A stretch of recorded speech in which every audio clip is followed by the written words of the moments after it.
சமீபத்தில் ஒரு வீடியோ பார்த்தேன் நான் வந்து இதில் நார்த்தில் வந்து ஒரு டிபேட்டில் ஒரு பையன் கேட்குறேன், இந்தியா வந்து இந்தியாவுன்னு கூப்பிடாத பாரத்னு சொல்லு அப்படின்னு சொல்லிட்டு ஒருத்தர் சொல்கிறான். உடனே நான் ஏன் பாரத்னு சொல்ல முடியாது, இந்தியான்னு தான் சொல்லுவேன்றான்.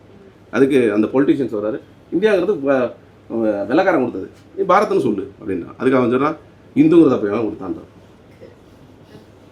இந்துங்கிறத எவன் கொடுத்தான் அப்படின்னு கேட்குறான்ல. இப்போ யோசிங்க, இப்போ இந்த சாதிங்கிற விஷயம் வந்து இந்த வர்ணாசிரம கட்டுக்குள்ளே மட்டும்தான் வருது. அதுலேருந்து வெளியிலேயே போயிட்டார் இப்போ அம்பேத்கர். என்ன சொல்கிறார், நான் இந்த மதமே இல்லைடா, நான் வேறொரு மதம்டான்றான். என்னை கொண்டாந்து நீ 4ஆம் ஜாதின்னு சொல்கிறதுக்கு உனக்கு உரிமையே இல்லைங்கிறாரு. அதுதான் இந்து மதம் சொல்லுது. அப்படின்னா இந்து மதத்தில் நீ 2ஆம் ஜாதின்னு ஒருத்தன் நீங்கள் பெருமையாக வச்சுக்கிட்டு நீ வச்சுட்டு போ, 3ஆம் ஜாதின்னு ஒருத்தன் நிற்பானே நீ பெருமையாக வச்சுட்டு போ, 4ஆம் ஜாதின்னு சொல்லாத. நீ 2 பேரும் சண்டை போட்டுக்க, உனக்கு தைரியம் இருந்தால் எவன் கூட சண்டை போட்டு வெளியே வரணுமோ வந்துக்கோ.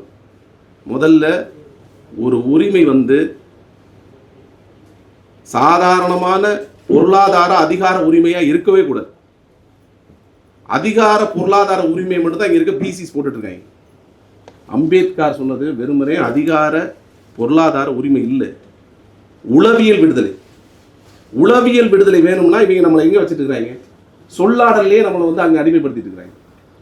நமக்கு தேவை வந்து உளவியல் விடுதலை, பொருளாதார அதிகார விடுதலை இல்லை. அது அவங்க வந்து பிசிஸ் வந்து சண்டை போடுக்கிறான், சேர்ந்து வர்றான், வரலை, அதெல்லாம் நமக்கு அந்த பக்கம். அவனுக்கு அறிவு இருந்தால் வரட்டும்.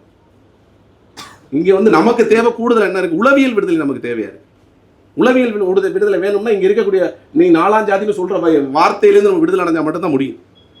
அதை வந்து கரெக்டாக புரிஞ்சுக்கிட்டு அத்தனை புத்தகங்கள் வாசித்தவர், அவ்வளவு ஆராய்ச்சி செஞ்சு அம்பேத்கர் ரொம்ப தெளிவாக தான் செஞ்சுட்டு போயிருக்காரு. திரும்ப திரும்ப அவர் இந்து மதத்தின் ஒரு கூறுன்னு, இந்து மதத்தின் ஒரு தலைவர்னு சொல்கிறத ஏற்கவே முடியாது. எந்த இடத்துலையும் இந்து மதத்தை பின்பற்றும் ஒரு வகையின் தலைவர்னு அவர் சொல்கிறத நான் ஒத்துக்கவே மாட்டேன். அவர் பௌத்தத்தின் தலைவர்னா யார் கொண்டாடுறாங்களோ கொண்டாடிக்கிட்டோம். ஆனால் இந்து மத வகைராக்கள் யாருமே அவரை பயன்படுத்தவே கூடாது. அதை பயன்படுத்துகிற நான் வன்மையாக கண்டிக்கிறேன். இதை நான் திரும்ப திரும்ப சொல்கிறேன். இந்த சாதியம் சம்மந்தமான ஒரு விஷயம் அவங்க பேசும்பொழுது எனக்கு அது தோணுச்சு.